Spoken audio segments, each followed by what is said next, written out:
All right, places. Everybody ready? You know what you're doing for the pre-show? Half a year has already passed, and this means another SGDQ just graced the screens worldwide. Almost 2.9 million US dollars were raised for Doctors Without Borders. Due to the pandemic situation, the event was held online only again. In this video I'm going to show you 20 speedruns you should definitely watch if you haven't done so already. They are my personal picks, so if you have other recommendations, feel free to let me know in the comments. Please excuse the bad voiceover quality, I'm on vacation right now and have to make do with my computer's built-in microphone. So let's get started. And I would say this is, 10 out of 10 girl with a 10 out of 10 pet. I can't describe this run better in my own words than YouTube commenter Asking Vic did. Ah yes, I too remember making Link hold an invisible rock above his head while heading to the deco tree during my playthrough of Paper Mario. Even some of GDQ's staff couldn't make sense of what Ocarina of Time has to do with speedrunning Paper Mario, but luckily it was explained in great detail during the run. Okay, that should be good. Okay. So now that he walked back across the loading transition here, the game actually is going to crash, and that is because so here's the crash handler.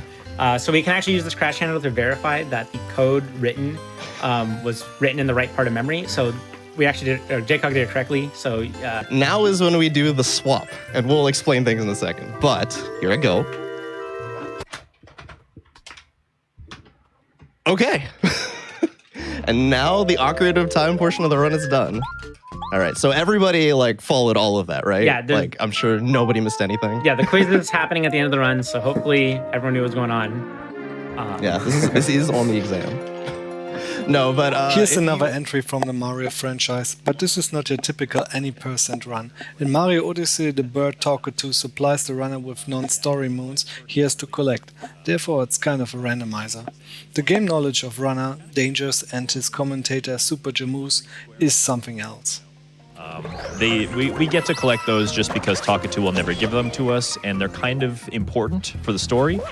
They're kind of important for us to sometimes make progression in this game, so, not allowing us to use them would be kind of it'd be kind of mean, I guess. And then the rest are moons that... Kingdom at first, and then they get good, and then they love this kingdom. That's right, because this kingdom is kind of just collect 10 regular moons and leave. Oh, this is a really good combination. Yeah, that is. And I mean, that's the thing with Lost Kingdom, is that just about any combination is really nice. There's no story moons to kind of break up the flow of this kingdom, and it's really small. So any of the moons that Talkatoo gives you, barring maybe one or two oddballs, they're going to be pretty quick to get. And then A big advantage of the online GDQ events is that complex setups from runners all over the world are no problem anymore. DANCERUSH STARDOM is a rather new arcade dance game. Various shuffle dance styles are shown off during this exhibition. The best part is the last song, where the dancer changes every few bars and everyone shows off their unique style. Now, what you're seeing right now is him doing what's called a T-step. Well, what we're showing out. Right now he's live. I met my wife through rhythm games. Oh. So, 2, 3, switch!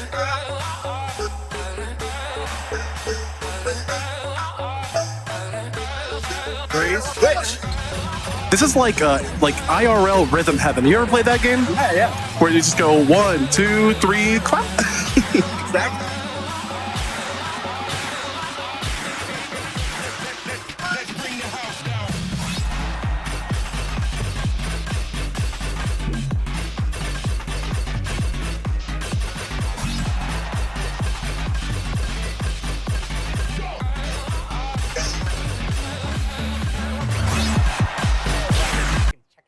Maimai Finale is another arcade rhythm game.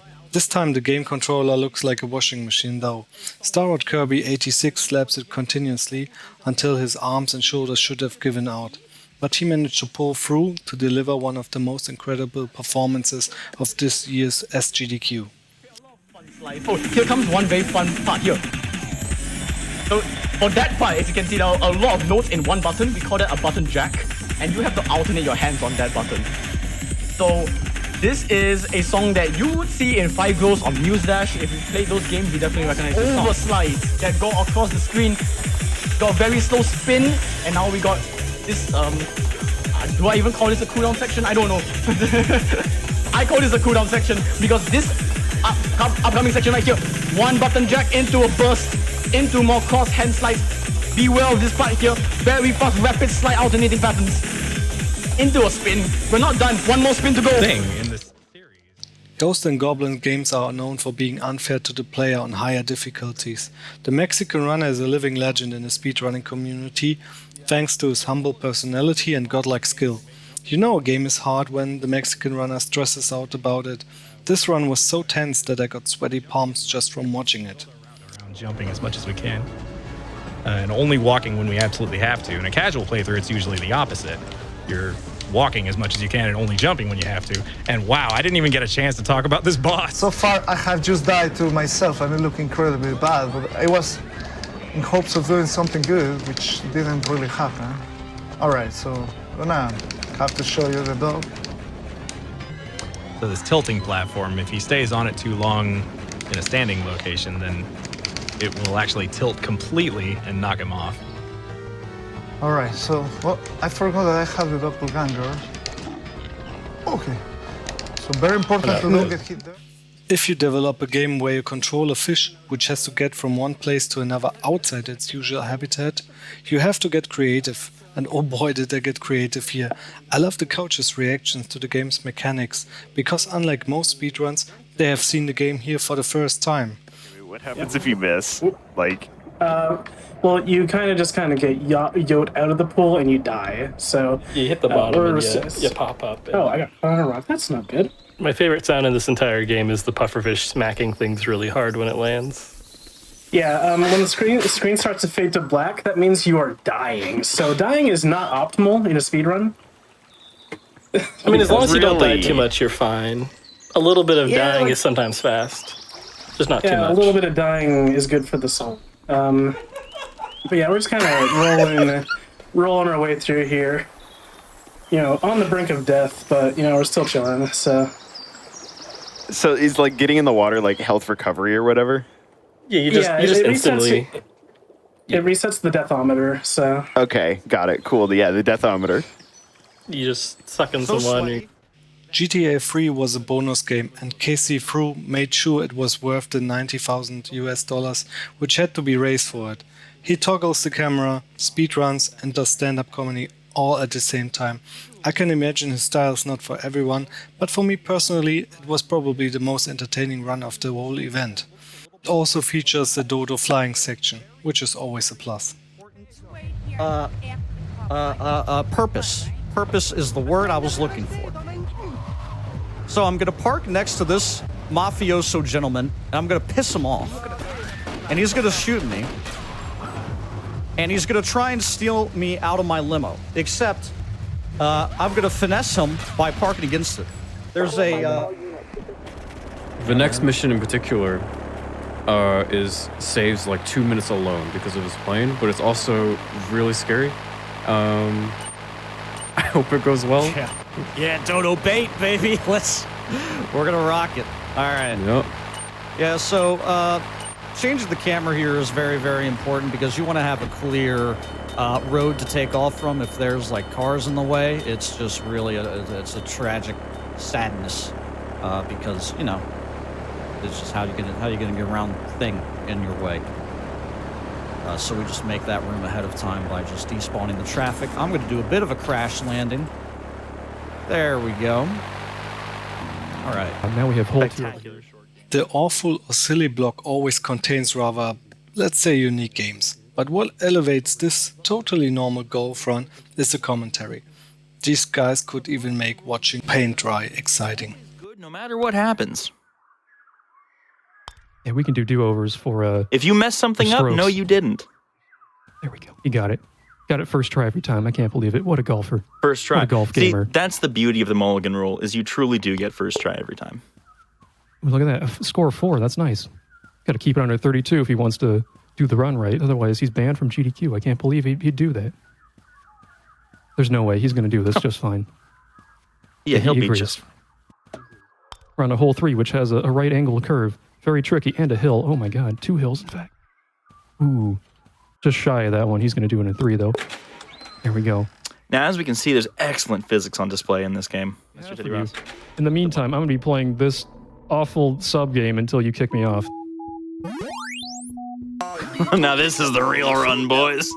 This is the real speedrun right here. Not at any time.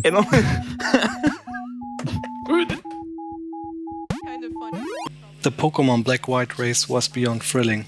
The runners were neck to neck over the course of 3 hours and finished just seconds apart from each other. The great host and fun commentators also made this the favorite run for a lot of viewers. We can do commentary and not mess this up. Oh, this would be terrible. It would be awful. I have to like rip out the mic. I hope there's one day some sort of meme route where like a battle is manipped and before you start the battle you have to just be all sheesh and you just get the perfect fight. Oh man. How close is this? This is like within 10 seconds? Is it 10 5 seconds? Jeez. Sheesh. And that is Getsis and Pokemon Black and White. Oh yeah. Not yet. Almost. Almost there. One interesting thing with this game compared to some of the other Pokemon games is generally you'd want to have like no Pokemon in your party because of the Hall of Fame that usually happens at the end of the runs. Because every time you finish beating the champion, they'll always like highlight one Pokemon at a time and you lose like 5 seconds, 10 seconds per Pokemon in your party. There is no Hall of Fame in this game because you did not beat the champion. So The last AGDQ already had the other Zelda CDI game in the awful block. This time, Link, the Faces of Evil, hopefully closes this dark chapter in Nintendo's history. Just watch this run for some fun and giggles, and probably a shiver down your spine if you think of what could have become of video gaming in general if the Philips CDI would have become a smashing success. We are off! Wow! What are all those heads? These are the faces of evil. You must conquer each. I guess I'd better get going. Here is the map. Where do you wish to go? Right, these cutscenes never get old for me, and I love how they basically swapped around, like, actually go to the game map and have Link hover over it. But PDT, just explain what we're going to do here, because I'll be farming a little bit. Cool, okay, yeah. So we're starting out in Nortinka here. It's a snow level.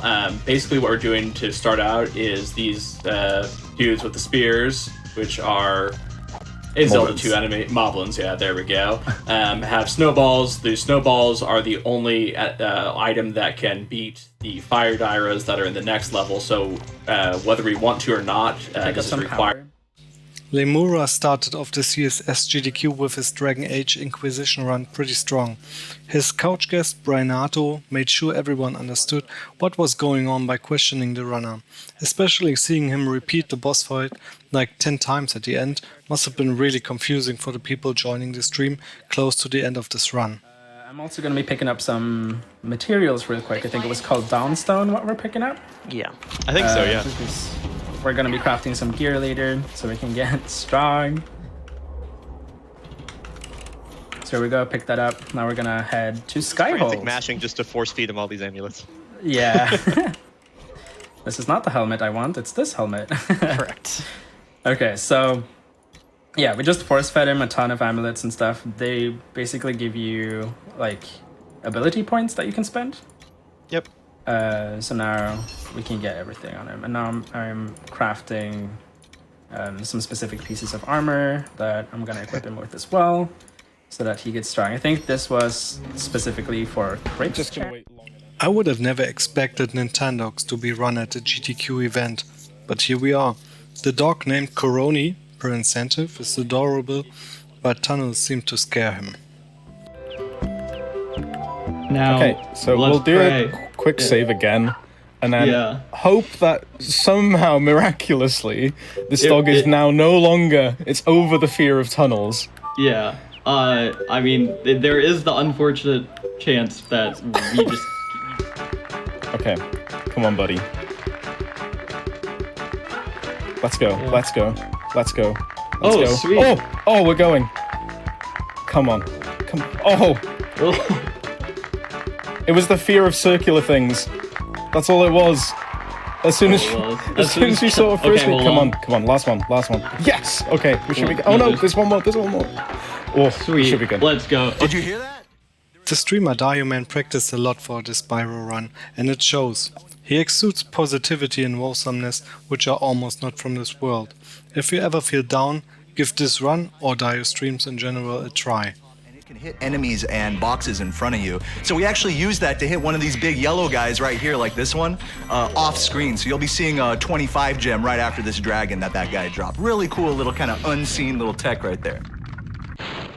Now you're noticing whenever I touch these dragons, I'm making sure to touch them on a specific point of their dragon pedestal. That way Spyro can run to the closest possible spot before the dragon explodes. It saves about a second per dragon, but can we get this charge glide? Oh, barely gems as we possibly can with flame charges. Let's see what happens here. Beautiful start there. Beautiful. Okay, missed one flame charge and, oh, nice, and beautiful. Dude, oh my God, that is, guys, let me tell you, that is not, that movement that you saw right there took me literal years. Literal years, you know?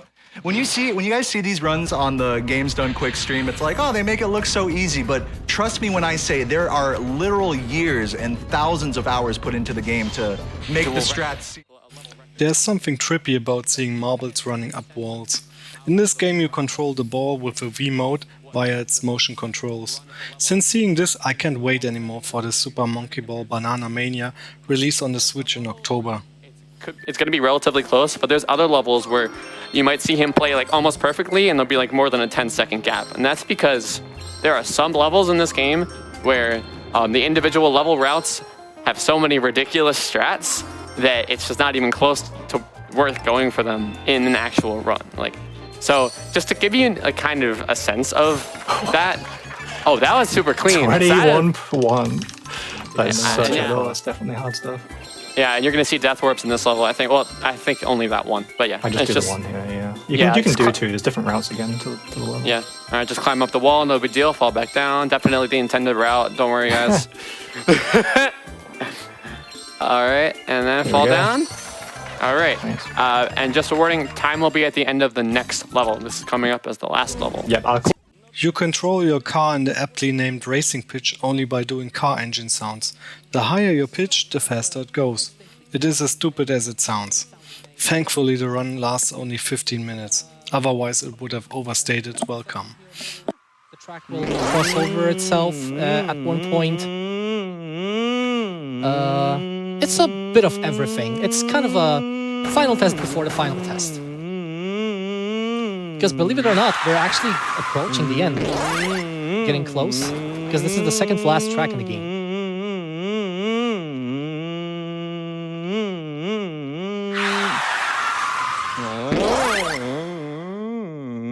Definitely not complaining about the lack of security walls, are you? Yeah, surely not. Yeah.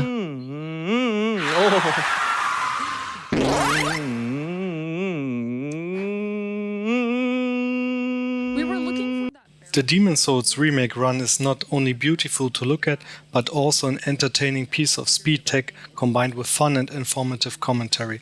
I'm eager to see what the speedrunning community can do to this game once everyone who wants is actually able to buy a PS5. Very narrow. If Birdo walks in any wrong direction, he can fall back into the level, which means he gets stuck within it. But not something we can do casually. You generally are not on top of a prison. So that's a really cool skip. It is, yeah. Thankfully, it happened eventually. It wasn't the ideal, but that's okay. Normally, it would be like a 1 in 10 that it would mess it up, but... All right. This is King Allant, who ultimately gave up on humanity. He's actually a very intimidating and scary boss that could potentially end runs. He's quick to move, quick to attack. Sometimes, can surprise you a little bit with how fast his reaction speeds are. With Birdo casting Homing Soul Arrow, he wants all those arrows to connect with his body.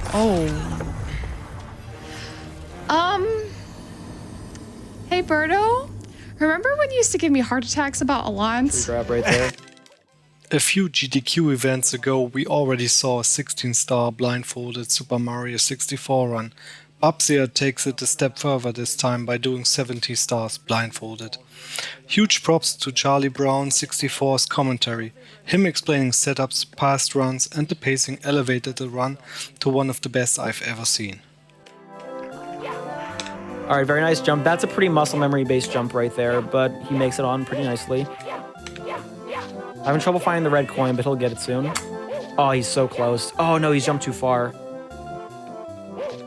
I think he knows though. He knows he's close. Oh, please, don't jump off. Oh no, I think he's gonna find the corner though. Okay, very nice backup. That was very good. Nice, go ahead. Okay, $129 from iMac. Hats are red, overalls are blue. You'd think he can see, but Bubsy has tricked you. And Beautiful James sends in $250 with a comment we're all thinking. Frame perfect wall kick while blindfolded? We're not worthy!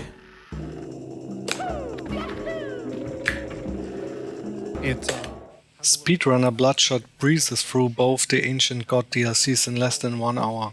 These Doom runs keep getting crazier every year. Even the names for their speedrun strats never disappoint. Watch this run if you want to learn about yeet hooks, hammer saves and pause boosts. We're going to go upward here. And from here we're going to avoid the climbable wall. And that skipped another fight trigger. And not only that, but because we skipped the fight, for some reason that red switch is also green, so we're allowed to shoot it. Look at him go. Whoa. Okay, was that like an in-game thing, or was that tech? That was an in-game thing. Where you get pushed by a fan. Oh, okay, Here. okay. They actually will break, even if. Okay, here it is. I'm gonna hold that thought for a second. Just a miss. Yes. It's Bloodshot, baby. Yes. Wow! That ends up, he spawns just as you kill the last thing that needs to die, basically. And it lets you BFG him out of the sled right away. That's Galactic Brain. That doesn't save like any time because you can kill the sled very quickly, as you just saw. But it's very nice when it happens. I mean, if it doesn't look cool as hell, yeah. that was wicked. Yeah. Oh! This is a little bit weird. It's a little bit scary. As most of you probably noticed by now, I do have a knack for special games. GeoGuessr certainly is one of these, where the player is shown a Google Street View picture and he has to figure out where it was taken based on clues he finds in that picture. This one might be not as exciting as a Doom run, but it is an interesting watch nonetheless. Checking of this road direction, which seems kind of weird to be honest. Where in the world would it do that? Over here maybe. So is this that road? No, it's not. Speculative stuff happening here. What in the world? Okay. Classic. I should know this place feeling. Yeah, it happens a lot. Did you want to explain why you knew it was Malaysia? Oh, there's so many reasons. We have the car, we have the road lines, we had language at spawn.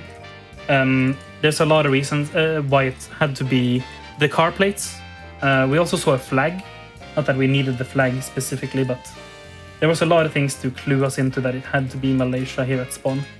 I was kind of stuck there.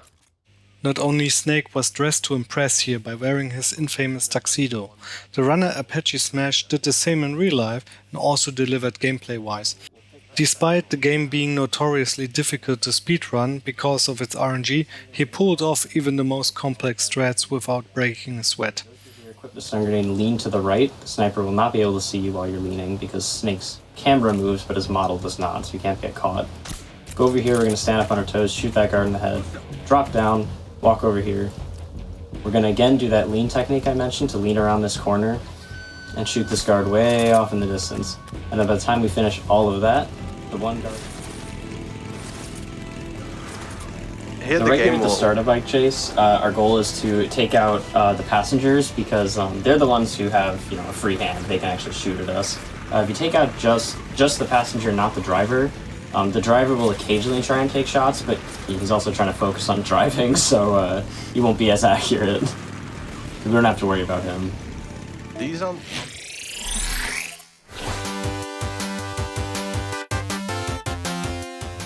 This concludes my favorite runs from SGDQ 2021.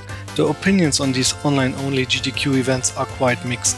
Some desperately want the live crowd back for the atmosphere, others prefer the new format because it puts the focus on the runners and commentators. Personally, I hope that the next event can be a mix of both. Whatever the future holds, I'm always looking forward to these events for the exposure they bring to the speedrunning community in general, and the new ways the runners always find to amaze the audience. Please tell me about your favorite runs in the comments. See you in January 2022 for the next AGDQ.